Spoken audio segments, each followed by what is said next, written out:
থাকি ধর্ম প্রচার করি। তারপরে এই অগরতলা কাছাকাছি রানীর বাজার একটা গোরখনাথ মন্দির হয়েছে, বিশালগড়ে হয়েছে, আর কোয়াইতে একটা মন্দির হয়ে গেছে, ধর্মনগরে মন্দির হয়েছে, কাঞ্চনপুরে মন্দির হয়েছে। এইসব জায়গায় গত 45 বর্ষ ভিতরে 5-6টা মন্দির গোরখনাথ মন্দির নির্মাণ হয়েছে আমার মাধ্যমে। তো আমরা যে নাথ সম্প্রদায় একটা প্রাচীন সম্প্রদায়, এই সম্প্রদায়ে ভগবান শিবের থেকে আরম্ভ গোরখনাথ মচ্ছেন্দ্রনাথ আদি সিদ্ধযোগী দ্বারা এই ধর্মটা প্রচারিত ও প্রসারিত হয়েছে। এই ধর্মের প্রভাব সমগ্র ভারতবর্ষে তথা বহির্ভারতে আছে, বাংলাদেশে আছে, পাকিস্তানে আছে, অন্যান্য দেশ বিদেশে আছে, মঠ মন্দির আছে, প্রচার ও প্রসার হয়।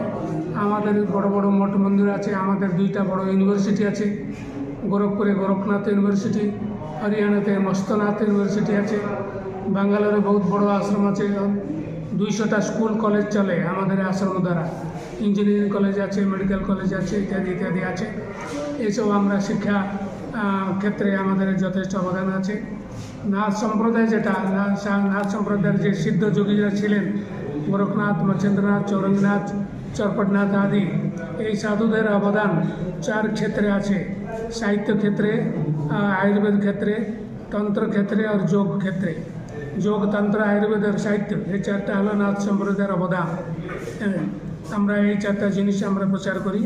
বাংলা সাহিত্য, ওড়িয়া সাহিত্য, হিন্দি সাহিত্য, আসামিয়া সাহিত্যের আদি কবি হলো মচ্ছেন্দ্রনাথ।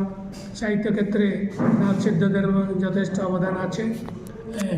তো আমরা এটা প্রচার ও প্রসার করি। আমি প্রতি বর্ষ আসি, আর আগামী 25 তারিখে ধলেশ্বর গোরখনাথ মন্দিরে আমি একটা বিশাল রুদ্র মহাযজ্ঞ করব। সেখানে দীক্ষা উপনয়ন দেওয়া হবে, যারা ইন্টারেস্টেড তারা দীক্ষা উপনয়ন নিতে পারবে। এই কার্যক্রমের জন্য আমি সারা ত্রিপুরাতে ভ্রমণ করি। ত্রিপুরা বাদে আসামে যাই, আর নাগাল্যান্ড, আর অরুণাচল প্রদেশ, মেঘালয়, এইসব জায়গায় আমি যাই। আর সমগ্র ভারতবর্ষেও যাই, হরিয়ানা, রাজস্থান, পাঞ্জাব ইত্যাদি যাই। বিদেশেও আমি গিয়েছি, স্পেন, ফ্রান্স, হল্যান্ড গিয়েছি, ইংল্যান্ড গিয়েছি। এইসব জায়গায় আমি গিয়ে এই নাথ ধর্মটা প্রচার ও প্রসার করি।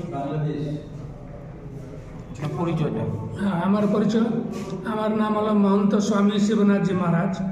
আমি উড়িষ্যায় থাকি, উড়িষ্যায় আমার মুখ্য আশ্রম, আর সারা ভারতবর্ষে বিভিন্ন জায়গায় আমার আশ্রম আছে। উত্তরপ্রদেশ গোরখপুর হলো আমাদের মুখ্য কেন্দ্র নাথ সম্প্রদায়।